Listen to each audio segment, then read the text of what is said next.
All আইটিসিদের সব পূরণ হয়ে গেছে মাই ডিয়ার ফ্রেন্ডস, রাইট? এই আমাকে একটা আইটিসির কাছে 2, 4, 5টে গাড়ি, কারোকে মার্সিডিজ, বিএমডাব্লিউ, ওয়াডি, বড় বড় বাংলো, দারুণ দারুণ ফ্ল্যাট, 1 কোটি 2 কোটি 3 কোটি টাকার বাড়িতে থাকা মাই ডিয়ার ফ্রেন্ড সমস্ত আইটিসিরা। হাততালি দিন। এদের স্বপ্নের জন্য এ বসে নেই 3 দিন ধরে। এরা নিজের স্বপ্নের জন্য বউ বাচ্চা ছেড়ে, ফ্যামিলি ছেড়ে, কারো অসুস্থ বাবা মা এবং আইটিসি এখানে আছেন যারা বাবা মা হাসপাতালে ভর্তি আছে, অথচ আজকে মাই ডিয়ার ফ্রেন্ডস আপনাদের টিমের জন্য আজকে পুরীতে বসে আছে।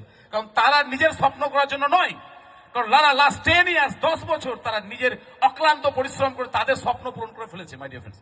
আমি একজন আইটিসি যে অলরেডি 3খানা গাড়ি, একজন কলকাতা একটা গাড়ি পড়ে আছে, মালদা 2খানা গাড়ি পড়ে আছে মাই ডিয়ার ফ্রেন্ডস। মালদায় নাম্বার 1 ফ্ল্যাটে থাকি, কলকাতায় 2 কোটি টাকার ফ্ল্যাটে থাকি মাই ডিয়ার ফ্রেন্ডস। সো অলরেডি আমাদের স্বপ্ন পূরণ হয়ে গেছে। আমরা অনেকে মালয়েশিয়া, সিঙ্গাপুর, থাইল্যান্ড, দুবাই, ইউরোপের বিভিন্ন কান্ট্রি থেকে ঘুরে এসেছি। আমরা আজকে বসে আছি শুধু আপনাদের স্বপ্ন পূরণ করার জন্য। আপনারা যদি আমাদের হাতটা ধরতে পারেন, আগামী 3 বছরে আমাদের যা যা হয়েছে সবকিছু আপনাদের করে দেবো আমরা। Are you ready? Are you excited? কারণ আজকে আমরা যেভাবে সাকসেস হয়েছি, আজকে আমাদের যেভাবে টিম তৈরি হয়েছে, আজকে আমাদের টিম তৈরি হওয়ার একটাই কারণ, একটাই উদ্যোগ, আমরা একটাই মিশন নিয়ে টিম তৈরি করেছি। আপলাইন যা যা বলেছে আমাদের, আমরা প্রত্যেকটা জিনিস মেনে চলেছি। কোন রকম ক্যালকুলেশন নিয়ে আসিনি, কোন রকম ব্র্যান্ডে নতুন কিছু ভাবিনি। আপলাইন ব্ল্যাক কে হোয়াইট বলেছে, ওকে স্যার। হোয়াইট কে ব্ল্যাক বলেছে, ওকে স্যার। দিন কে রাত, ওকে স্যার।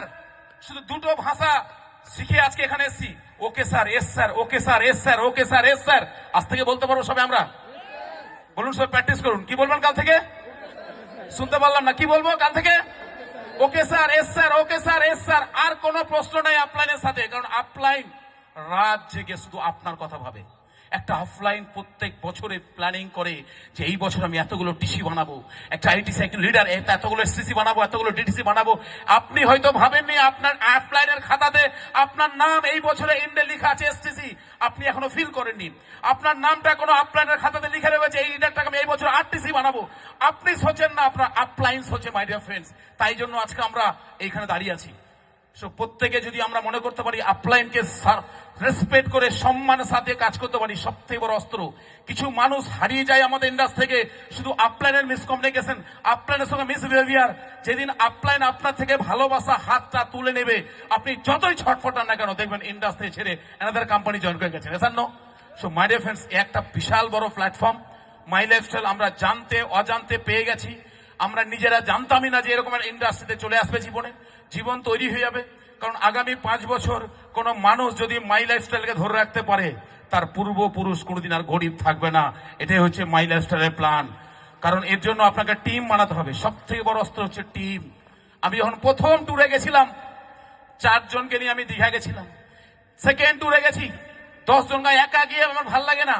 প্রথমবার পঙ্কজ মজুমদার আমাকে একা নিয়ে গেছিলেন, একা সিঙ্গেল আমি লোক, খুব কষ্ট পাইছিলাম। প্রত্যেকটা ট্যুরে আমার একটাই মিশন, আমি একা গেলে আনন্দ করতে পারবো না, তাই এই পুরী